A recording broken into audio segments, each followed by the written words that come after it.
This module will help you understand the importance of student verbalization. We will cover effective communication, verbalization through questioning, focusing on client disconnects, and allowing clients to answer their own questions.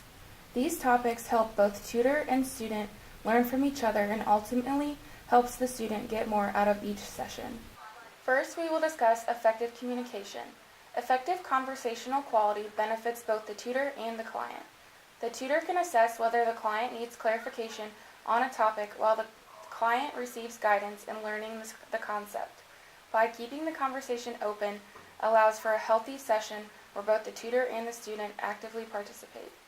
A quality session consists of even back and forth conversation. A tutor should have the student lead the conversation and explain what they know about the topic. By letting the student lead the conversation, they become a more active learner. This guides the student to discover weaknesses in understanding and allows the tutor to strengthen those weaknesses. Tutors should also periodically clarify the subject for the student as the session requires. Occasionally, the student figures out the solution on their own simply by verbalizing the problem. This balance of communication effectively promotes learning. Hello, Keith. How was your weekend? No, it was pretty good. I was watching Hannah Montana this weekend because I remember that episode where she had to memorize all the bones in the human body. Because Molly was so used to performing her songs and learning the lyrics, she figured out that singing the bones made them easier to memorize. I know I should have been studying, but it inspired me to create a way to learn the digestive singing, the system, by turning it into a song. Well, okay, I guess I never thought about turning memorization into a song, so let's see what you learned. Okay, here it goes. When I take a bite of food, there's many steps to take. Whether there's a piece of fruit or a slice of cake, it starts in my mouth, and where the mechanical digestion starts, and then the food goes south, and then the pharynx parts. It chooses the esophagus, bypasses the epiglottis, it uses peristalsis, next comes the stomach. Digestions continue here, both chemical and mechanical. HCl, never fear. It can smash up your meal. From the stomach goes food in the form of chyme. Small intestine knows what your body needs. It absorbs all the goods and then it sends it to your bowel. This is where you should know the smell may be foul. Digestion can be fun if you sing along. We learn all the parts, all from singing a song. Wow, it really looks like you know your stuff. Saying the steps out loud really helped you memorize it. Finally found a way that clicks. Now that you know it in song form, can you list the organs in order for me? It starts in the mouth, then the esophagus, then the stomach, small intestine, and large intestine are next with the help of the pancreas, liver, and gallbladder. Perfect. Notice how the student took the lead of the session and verbalized what they had learned. Verbalization clarifies the student's thought process by revealing to the tutor what they do and do not understand. Student verbalization can also be encouraged through questioning. Open-ended questions allow the client to verbalize their knowledge on the subject and reinforces learning. Here is an example that highlights questioning. So today in class, your professor discussed how eukaryotes obtain energy for the cells. They do this by the process of cellular respiration. Can you explain to me the process of cellular respiration? Oh, is that glycolysis? Glycolysis is one form, yeah. There are two types, though. Can you name them? Well, glycolysis doesn't use oxygen, so that's called anaerobic respiration. But there are other processes that do use oxygen, so that would be aerobic respiration, right? Right. What processes do use oxygen? That's the Krebs cycle in ETC. Yeah, good job. Dr. Drake said in class that glycolysis does not produce as much energy as aerobic respiration does, but it is needed to make acetyl-CoA that goes into the Krebs cycle, and the products made in the Krebs cycle go into the ETC and make more energy, or ATP, right? Good. Do you know how many ATP are made in the presence of oxygen? In the presence of oxygen, both anaerobic and aerobic respiration would occur. So that would be 2 ATP from glycolysis, 2 ATP from the Krebs cycle, and 34 ATP from ETC. So that is Is that 38 total? Yes, good job.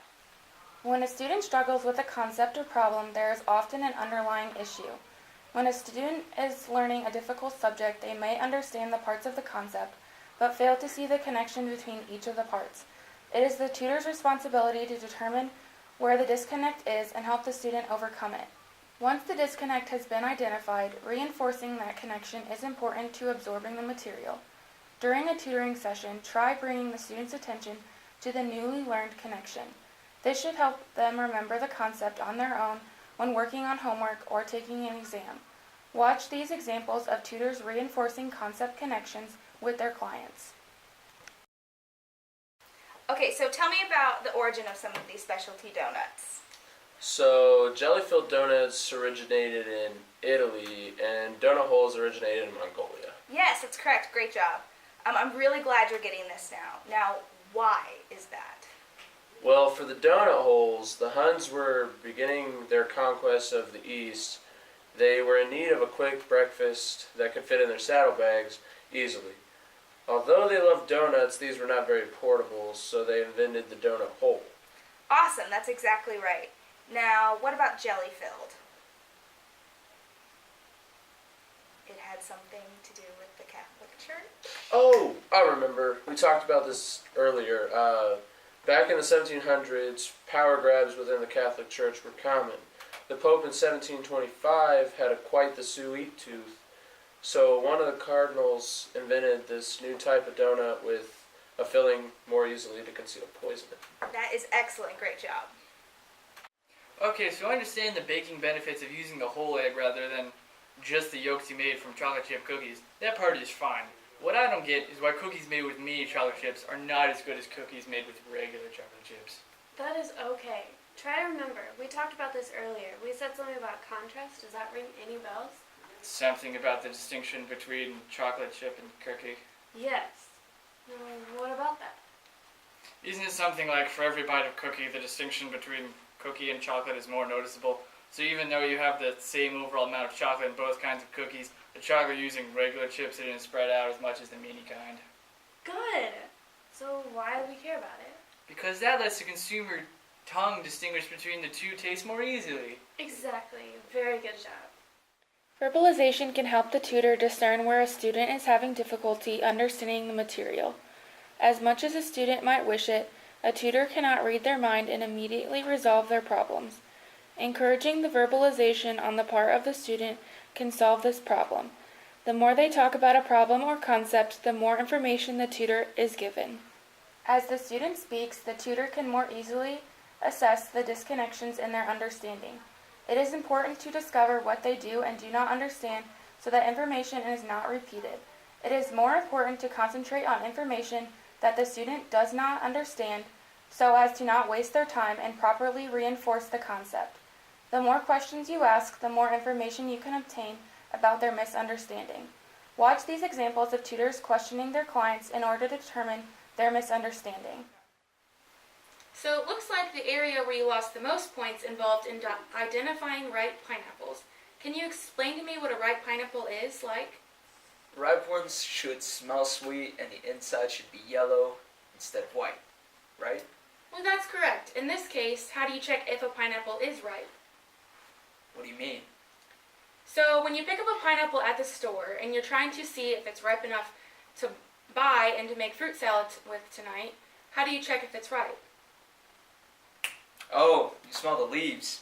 If the leaves smell sweet, then it's ripe. Okay, I see where your problem is now. So you get what a ripe pineapple is and what it's supposed to be like, but the physical checking part is where you seem to be lost. When checking a pineapple, you want to smell the bottom of the fruit to see if it's ripe or not. Oh, so you smell like the butt part? Yeah, if it smells sweet, then it's ready. If there's no smell at all, then it's underripe. And if there's some fermented smell, that means it's rotten. So when the puppy goes on the carpet, you're supposed to push his nose in it, right? That's not quite correct. Why would you say that? Well, that way he knows how yucky it is and what he's done wrong, so he won't do it again. I see where you're going with that train of thought, but do you remember what makes puppy thinking different than a person's thinking? It's about them being colorblind. No, that's not quite it. It has more to do with how long they remember things. How well do dogs remember things as time passes? They remember things for a long time, right? They're like elephants. Okay, here's where the disconnect is. Dogs, especially puppies, have very short-term memories. They can't remember insignificant events for very long. Oh, now I see. So what does this have to do with the training? Well, if a puppy pees on the floor and walks away from it for a while, it's not going to remember doing that. Probably not. Very good. So what does that say? If a puppy walks away and forgets about peeing on the floor, it will understand what you mean when you push its nose in the puddle? I suppose not. That would be kind of mean then. Huh? Yeah, it would probably be kind of mean. So what do you not do when training your puppy? You do not push their nose in the pee. That is right. That is much better. Sometimes a student can answer their own question or fix their mistake by verbalizing their thoughts. Asking a student to try to answer their own questions can help you guide their thinking and possibly answer the question. It will allow them to hear their thinking and guide them to the correct answer. This also helps build their confidence and make them feel more of an active learner. If a student can express themselves verbally, it is likely that their confidence will be boosted. Allowing them to boost their confidence will help them feel better at the end of the session and help them feel better about the class. This can be aided by the tutor using positive reinforcement when appropriate to help the student gain incentive to learning more and gaining more skills. So if I feel energized after I buy a medium coffee for 4 hours, how many coffees do I need to be energized for 12 hours? Wait! I can't even buy 3 coffees a day because that's way too much. Maybe I just need to get more sleep at night. Yeah, good job. I'm so proud of you. When we started this session, you thought you needed 6 coffees an hour to stay awake. And we, well, mainly you, have been able to work together and show that coffee is not always the answer to feeling energized. Thank you so much for your help. I would be broke and failing all of my classes without you. You solved the problem on your own. In this module, we have discussed effective communication, verbalization through questioning, focusing on client disconnects, and allowing clients to answer their own questions. You should understand that effective communication enables the tutor to assess whether the client needs clarification on a topic while the client receives guidance in learning the concept. You should also understand that clients can be encouraged to verbalize their thoughts through questioning. Focusing on client disconnects is a good way to help reinforce ideas which were once difficult, but remember that students are also able to answer their own questions through sufficient verbalization. These strategies will help you to promote student learning in the most effective way. We encourage you to challenge yourself to use the knowledge gained from this video to better yourself as a tutor. Incorporating these strategies will help your client to feel welcomed and supported, and can only help the both of you in your sessions. Thank you for watching and continue your good work. Okay. Yeah. The more you know. What do you think? Good enough? People aren't going to pay attention anyway. That's true.